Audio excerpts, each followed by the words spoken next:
Sightseeing riverboat lost power.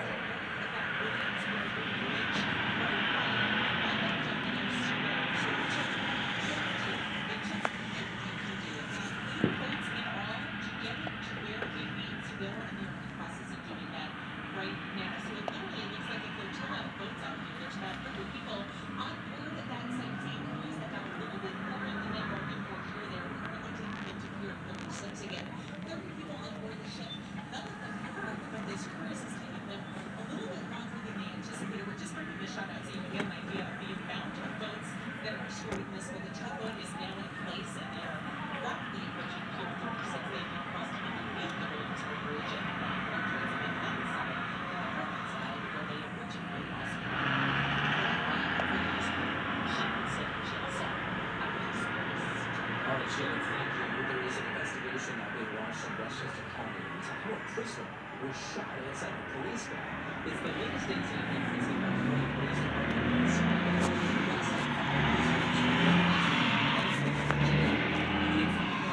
Something went terribly. The officers reported here several gunshots from the rear of the car, followed by a prisoner stating that he had been shot. Police accusing Louis Soto of the Bronx for hiding the weapon that somehow went undetected after his arrest. The department changed its search policy after the Justice Department last year accused the member of the police force of conducting excessive strip searches. New at 5, a wrecked car, a police chase, and a retired judge who tells us intruders slipped into his bedroom while he was sleeping. Tonight, 2 people are now under arrest. Eyewitness News reporter Josh Einiger is live in Kearney, New Jersey with more. Josh. Yeah, Charlotte, police are right now trying to figure out what else those 2 suspects might have been up to. The car itself is being processed as evidence here at the Kearney Police Department after this ill-fated burglary spree came to a dramatic and sudden end.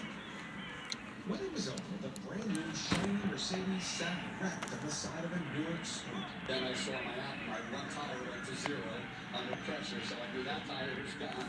And then the cooling started going down and the fuel started dropping. They crashed. Now it has severe front-end damage, as seen in pictures police provided to owner Ken Lindenhauser, a retired judge in East Newark, who has quite a story to tell of the terrifying home invasion that led to this drama in the first place. I wasn't bothered, but the more I think about it, the more it makes me a little uncomfortable. He was fast asleep at home in Kearney early this morning. His Mercedes parked in the driveway like always when he heard a noise and looked down to spot his car driving away. Police determined the suspect had let himself into his house and, while he was sleeping, lifted the key off his bedroom dresser. Kearney police quickly responded, and in the neighborhood today, people who noticed the commotion this morning could not believe the brazen nature of this crime. Right next to this house, so wow. That's for me like impossible things here. Using GPS from the Mercedes app on Ken's phone, police managed to track the car toward Newark and ultimately spotted it on the Garden State Parkway. That led to a chase and ultimately the crash into a fire hydrant in Lakeville. Police arrested 2 men inside. They say were involved in 2 other programs this year. And Ken's car had found a loaded ink with a high-capacity magazine. So that is a movie you got some guys that by my house and bad guys that got into my house.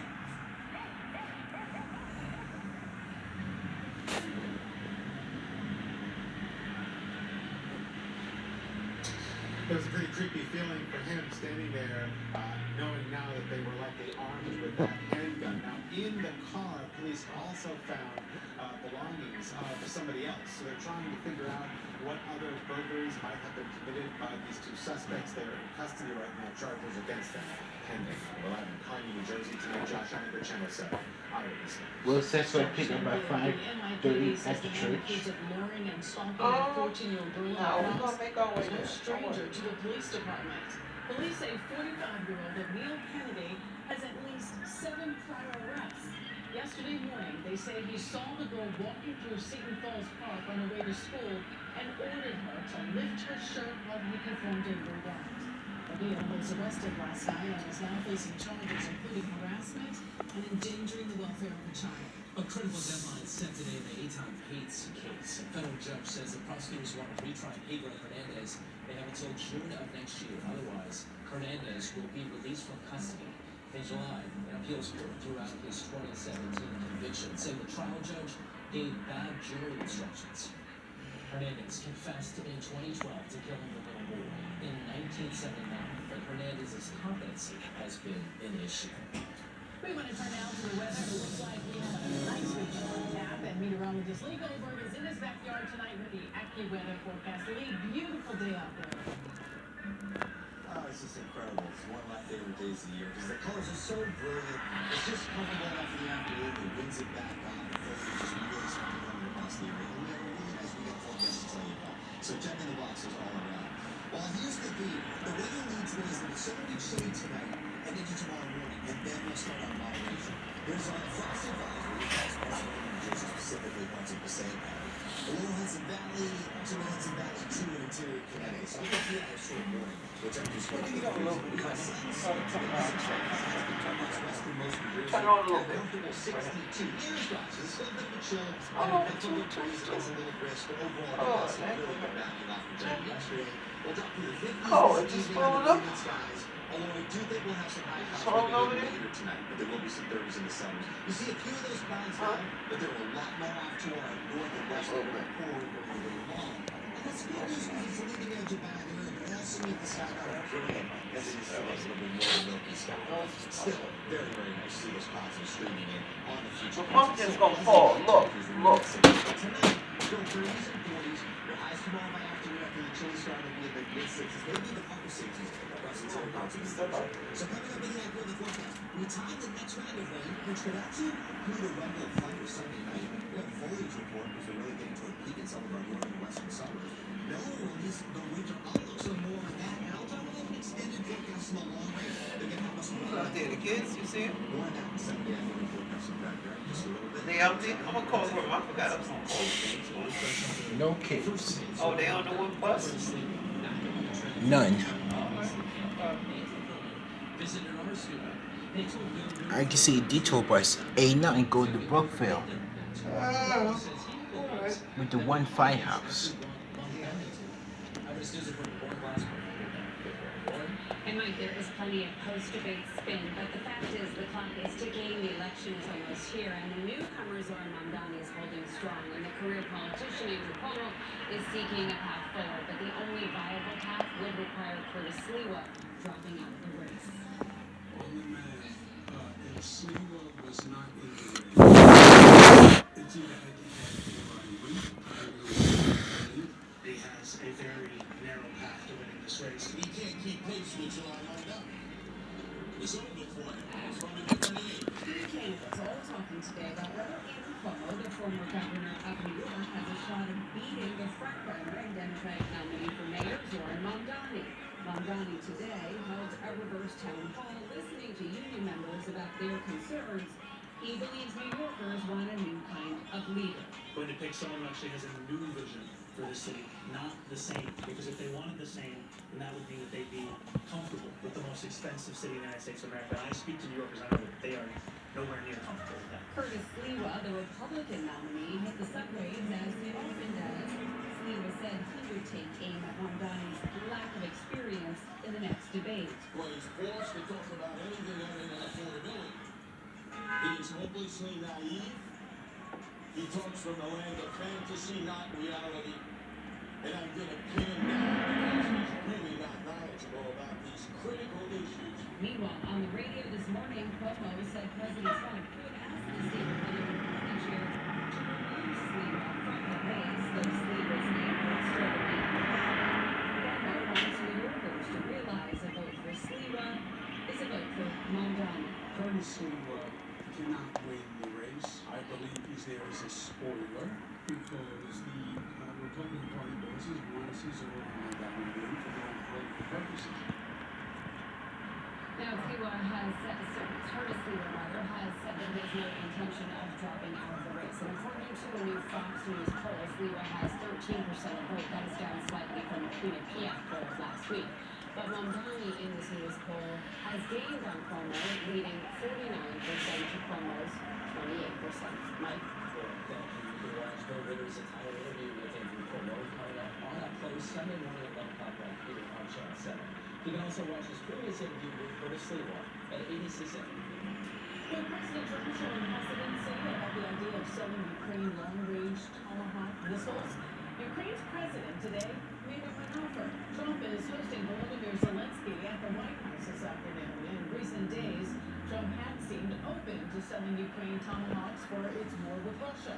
But that changed after Trump's phone call with Russian President Putin yesterday.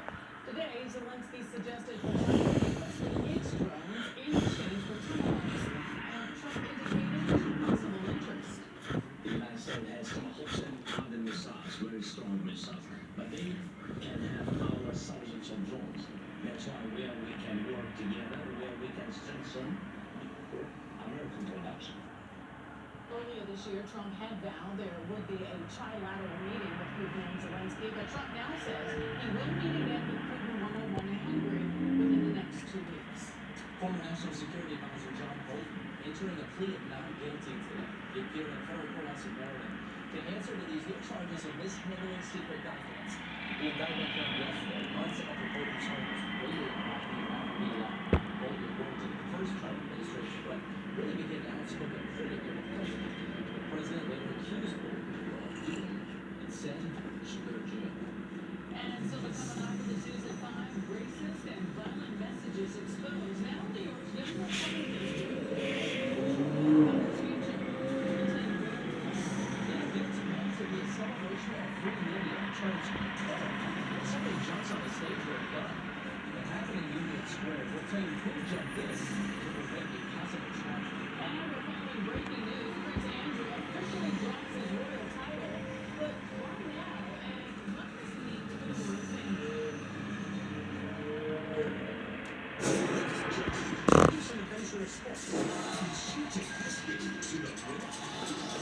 Filled my goal in life to genuinely say, Tonight at 7, right here on Channel 7. If you're fed up with out-of-control property taxes, or sick of sky-high sales taxes. here's the guy who'd make things worse, Jack Chitterelli. Higher property taxes? High tax Jack voted for it. A 10% sales tax? Yep, Jack talked about it. Chitterelli even backs a plan that could raise your electric bill over $200. Higher property tax, higher sales tax, higher electric bills. High tax Jack. If he's governor, it's gonna cost you.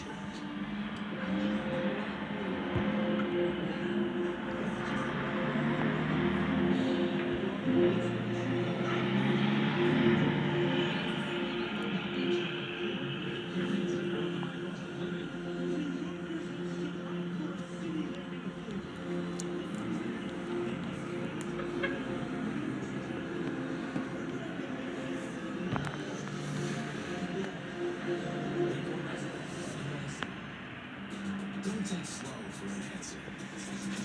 When you're cheering for one,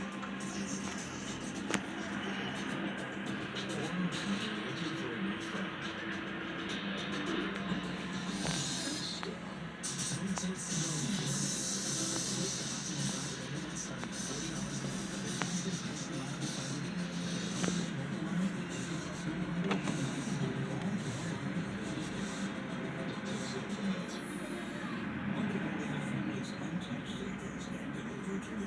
More than $10,000 in a college savings account.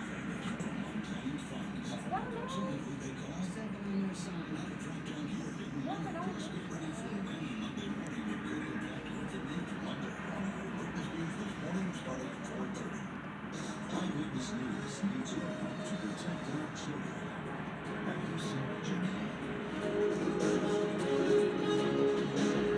ABC 7 News will thank you for helping protect our children. Back out some breaking news, including Prince Andrew, the brother of King Charles, now giving up his royal titles. Yeah, it comes after years of scandal, including ties to Jeffrey Epstein. So when is the fallout for this decision? ABC News senior investigative reporter Eric Peterson is here now with more. Sorry, Prince Andrew is surrendering Duke of York and all of his other titles, saying that after discussion King Charles, we have concluded the continued accusations about me distract from the work of His Majesty and the royal family. The statement goes on to say, I have decided, as I always have, to put my duty to my family and country first. I stand by my decision 5 years ago to stand back from public life. His Majesty's agreement, we feel I must now go a step further. I will therefore no longer use my title or the honors which have been conferred upon me. This announcement comes days before the release of a posthumous memoir by Virginia Giuffre. She, you'll remember, helped lead the charge against